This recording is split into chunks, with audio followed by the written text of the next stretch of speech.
Pito, mambo vipi?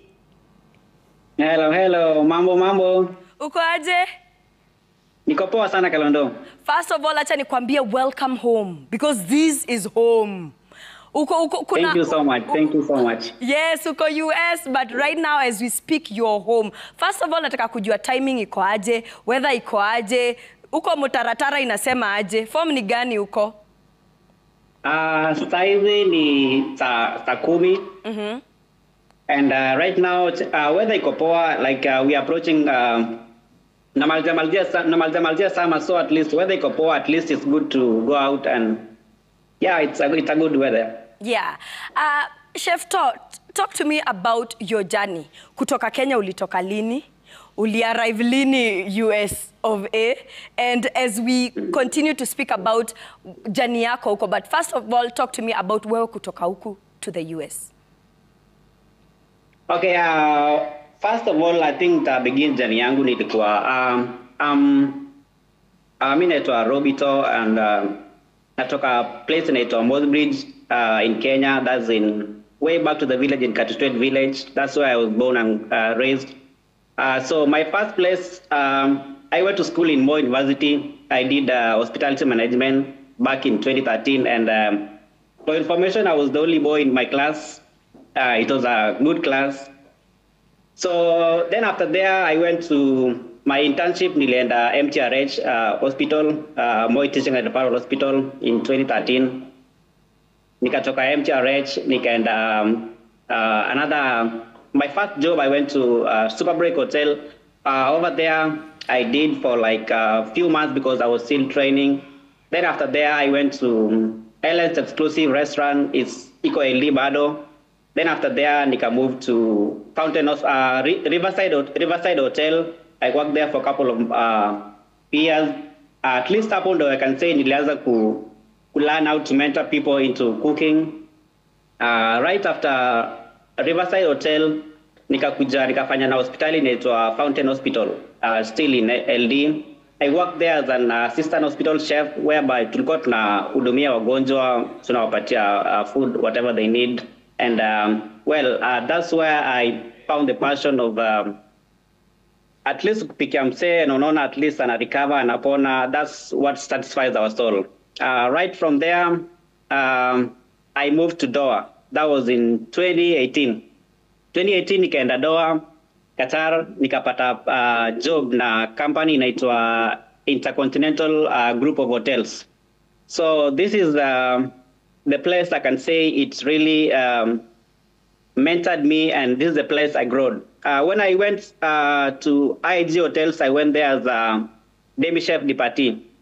So that was in 2018. Nikafanya na in the first place, it was really hard because unafika Qatar hivi Kiswahili, English huko hakuna, English ni broken. You just say like you cannot communicate like I want you to come and do this and this. So the only way communication was like me no coming, salary no coming. I mean, you have to break the English. Hawezi ongea like fluent English. So hamtaelewana. So what I had to do is I had to find a way to learn different languages. So there I started learning Hindi, and I can speak Hindi very well. So, and that really made me grow. Nikakuja nikakuwa departmental trainer. So right in the kitchen, I was the one making sure that all the interns that are coming to IG hotels, I was the one making sure that they get on board, they get to understand what is going on in the kitchen. From we have something called ASAP. It's called Hazard Analysis and Critical Control Point. This is where it talks about the way you handle the food, all the way from receiving all the way to the how you store the food. So basically, I would say like that's what I did back in Doha. I managed to grow from different ranks, and I can say like to me, I find satisfaction in mentoring other people. So that's where I grew all the way. And then right back in 2022, I did applied for DV, and I got selected together with my family. And that's how I landed myself in USA. So right back when I was in Doha, I had still applied with the same group of hotels I was working with, IAG group of hotels. Nika applied nikikuwa Doha that I'm coming to US, and yeah. So they just told me, hey, once you're here, we will just get you a job. So, and that's how, because of the things I was doing back in Doha, I was just able to get a job direct before even me coming to US. And when I just came to US, already I had a job, and I worked with the company with the same position I was, and the same things I was doing. I continued to mentor people and teach them, make sure that their onboarding process was soft. So that's what I did when I just came here. And then apart from that, again, what after working with the IAG hotels, that's over here in Houston, nikakuja nikafanya another place. It's called Elkins Lake. Elkins Lake is where I work currently. It's golf club, and right here we cook for different people. We cook for dignitaries. And just to take you back, before I forget something, while I was in Doha, we also had the privileges of cooking for various people, including the FIFA World Cup team that we were hosting back then. And then again, similar thing happened to me when I came here to US. I cooked for Argentina national team, include kina Messi, to pick food, and I've had the privileges of cooking for different presidents whom I cannot mention, but to me, I find the privileges. As you can see over there, there's different food platings that I've done. And what I try to do is like being a chef, you have to be creative. You just make something out of nothing, and people will enjoy. And we find satisfaction in making people happy. Yes, that's absolutely amazing. Chef, hapa hivyo on the hashtag Diaspora Connect, wase wanauliza where in the US you are? Okay, I'm in Texas state, we narrowed down, niko Houston. Absolutely. I want to know, because umetoka Kenya, umeenda Doha, saizi uko the US. What is one Kenyan meal that you've carried through? Yenye unaendanga unaambia watu, I am a Kenyan, this is something you need to try as a chef?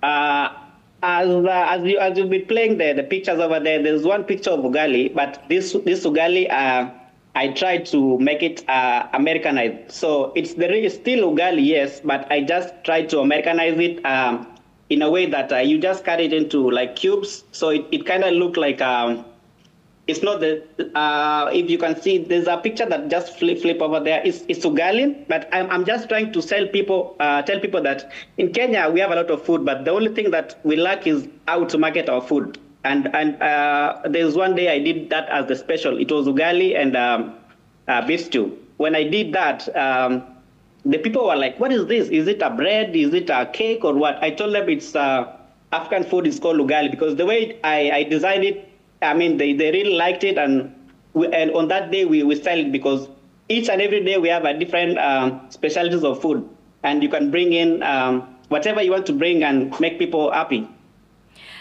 Chef, because I know you've made so many dishes, what would you say is the biggest culinary shock umesha experience? Right now in Kenya, when you see ukiangalia pale hivyo TikTok, watu wana experience sana na chapati, waneka a lot of things. But outside there, umepatana na culture za watu, you've done a lot of dishes. What is that one culinary shock, culture shock you've seen?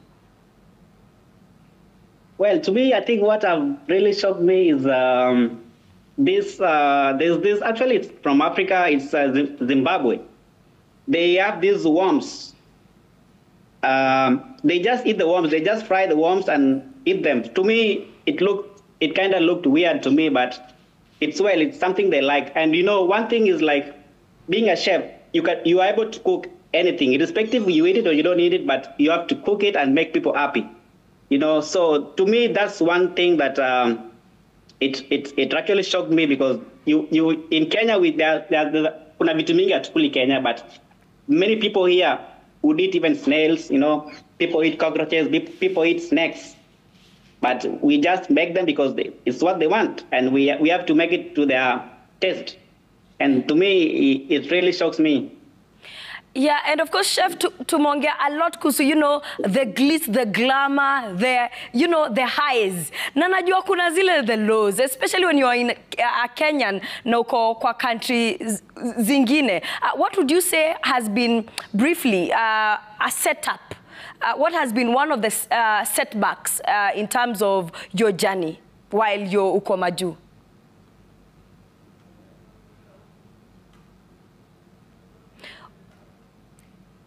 Umepotea kidogo. I'm saying we've heard about the highs, the glitz and the glam of the kitchen, but I know there is a lot of, sometimes kuna zile setbacks, right? Talk to me about some of the setbacks that you may have experience as a Kenyan in other countries. To me, first of all, there's when you just walk in somewhere, people would expect like, hey, you know, people don't. I mean, watu wengi wajui kwamba Africa, we have even network. So you just walk in and somebody say like, hey, can you? And then, wow, the moment you just finish doing the plating, somebody will like, hey, so you know it? I mean, people actually think that we don't know much, but in the real sense, we know a lot. So to me, that's one thing.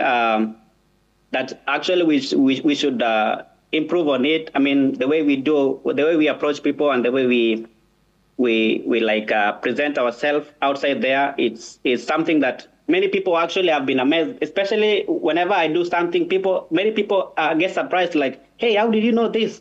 And I told them when we went to school, and yeah. And what is the one thing you miss about Kenya that any other country cannot replace? Kwa sababu umeenda, umefly, you've seen it, and you've done it. So what is that thing that, you know, hakuna country inaweza replace when it comes to Kenya? Well, Kenya kwanza ni vibe. Not a vibe kwanza. Vibe ya Kenya kwanza is something that you cannot just get it anywhere. So first of all is vibe, and then another thing, as much as you try to get the food over here, it cannot be the same food as back over there, Kenya. For instance, let's say nyama choma, the flavor won't be the same as that back home. So, I mean, as much as we try to bring the Kenyan dishes or ideas back here, still hawezi pata the authenticity of being like ile ungepata Kenya. For example, ungepata mtura hapo tu base, unadunga, unakula. So, I mean, it cannot be the same. Yeah, and of course, watu wakienda maju tunakuanga na zile wristbands za the Kenya, you know, watu wengi wanajua Kenyans. Yes, watu wengi wanajua Kenyans are runners. When people meet you na unawaambia I'm a Kenyan, what do they most associate Kenya with? First of all, when you just meet somebody and then they will be like, oh, so you run? Do you run? Because they just know Kenya as a running country. So first of all, you just say, oh, you see that is my brother. You just tell them he's my brother, and they be like, oh, okay. So because one impression about many people, they just see this band, they be like, oh, do you run? I mean, because they know Kenya as a running country. So yeah, we just tell them, yes, I run. Even if you don't run, but you just tell them I run, because that's what they have in mind. Yes, unawaambia unakimbianga tu umalize story. But right now, Chef, I want to give you this opportunity to say your salams to your friends, both in Doha, in the US, and also here in Kenya. Piga shout out kwa mabeshte zako. Wazi, sawa. First of all, I want to start with my immediate